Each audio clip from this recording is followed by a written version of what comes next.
E3 is now less than 30 days away, which means we're entering the endgame of 2019 gaming news. However, this year, E3 doesn't seem to be feeling so good. The official show floor has been revealed, and there are quite a few companies that have seemingly vanished from the floor. The West Hall, which was once famous for hosting the Nintendo, Xbox, and PlayStation mega booths, are now solely dominated by Nintendo and Sega, with no Xbox or PlayStation in sight. Like, what is this, 1995? It's also pretty clear that the show struggled to backfill that unused space with some new generic booths popping up, such as the E3 Networking Lounge or the E3 Esports Zone. Over in the South Hall, where third-party developers usually set up shop, it's looking a bit better. However, there are still some major players missing, like EA and Activision. E3 is kind of turning into a house party where you know a lot of the popular kids are going to go to, but you also know your crush won't be at, so it's like, yeah, it'll be fun, but it'll mainly just be you awkwardly standing around in the living room with a cup in your hand hoping they'll show up.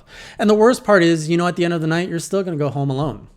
It is the best time of year for gamers though, when excitement fills the air and news of old IPs returning or new game ideas dropping can pop up at any instant. Over the next few weeks, publishers will be teasing, media will be speculating, and retailers will be leaking worse than Grandpa on a long road trip. Like, really, Grandpa? Again? You just peed 5 minutes ago. We already have some insights as to what some companies will be unveiling at the show. Ubisoft announced that their pirate game Skull and Bones would be delayed until after March 2020. Here we have an actual picture of a fan waiting for the game's release, and right next to that, a Final Fantasy VII Remake fan. However, they also stated that they have 3 unannounced games coming before the end of their fiscal year. Some have speculated that we could be seeing Watch Dogs 3, which would be based in London, or even a Viking-themed Assassin's Creed game. Otherwise, we're sure to see more Beyond Good and Evil 2, and probably another dancing game that everyone gets so excited about each year. Nintendo will very likely have a powerhouse of game showcases this year. For the last 3 years, they've focused their E3 presence around one major game, such as Zelda Breath of the Wild, Mario Odyssey, and Smash Ultimate. This year, it looks like they're going to forego that route as they already released a full Mario Maker 2 Direct, which gave us all the details we really need for the game prior to its June 28th release.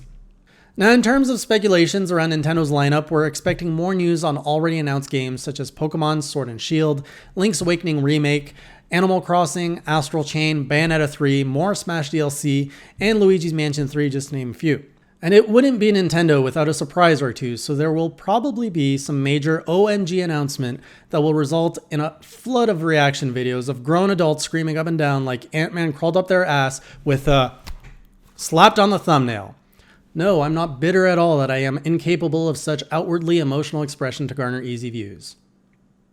Over in the PlayStation and Xbox camps, who knows what's going on there? We know PlayStation has all but pulled out of E3 and confirmed they would not be unveiling any hardware this year.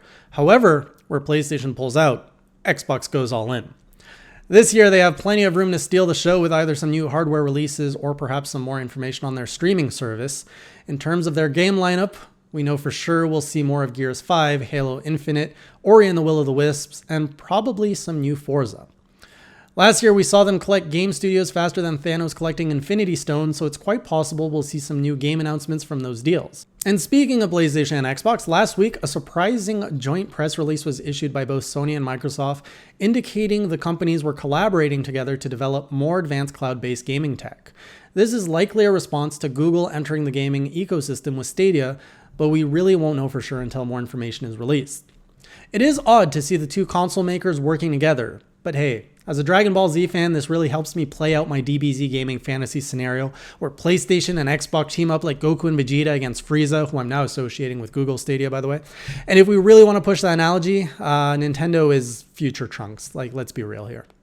Minecraft is celebrating its 10-year anniversary this year, and as part of the celebrations, they've just announced the mobile game Minecraft Earth.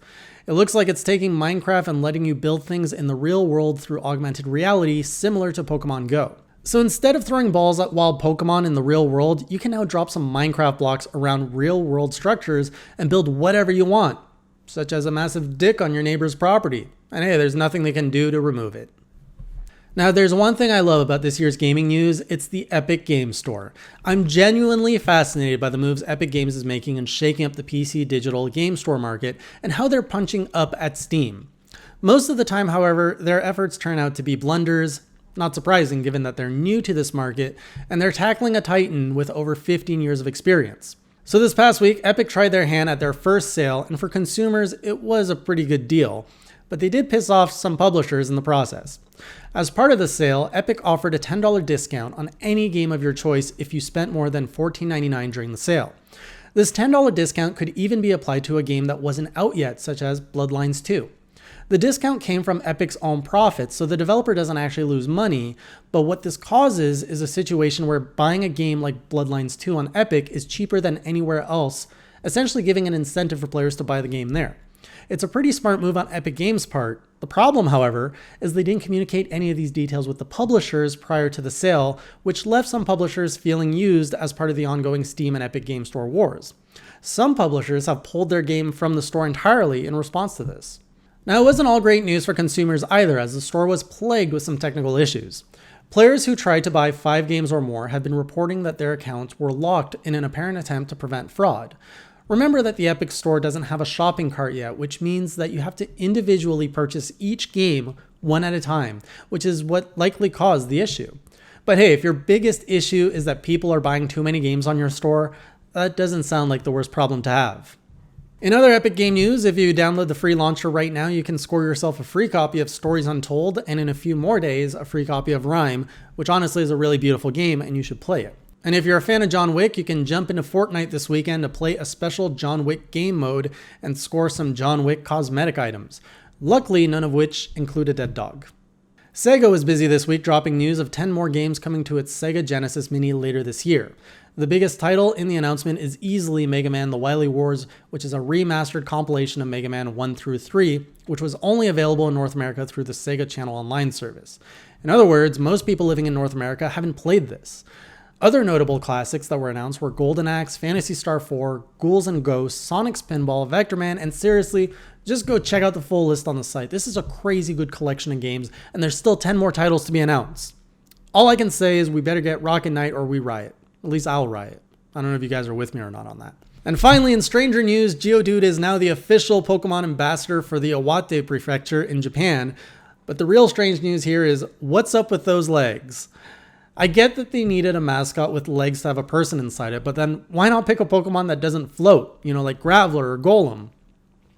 And notice that the pattern on the mascot's legs are white and gray checkerboard. That's the same pattern Adobe Photoshop uses to indicate a transparent layer. As in, someone must have thought, how do we make Geodude's legs look transparent? Oh, I know. Let's just literally print the transparent layer onto the legs of the costume. This absolutely boggles my mind. It gets even weirder though, because it wouldn't be Japan if it didn't also have its own anime-style introduction video.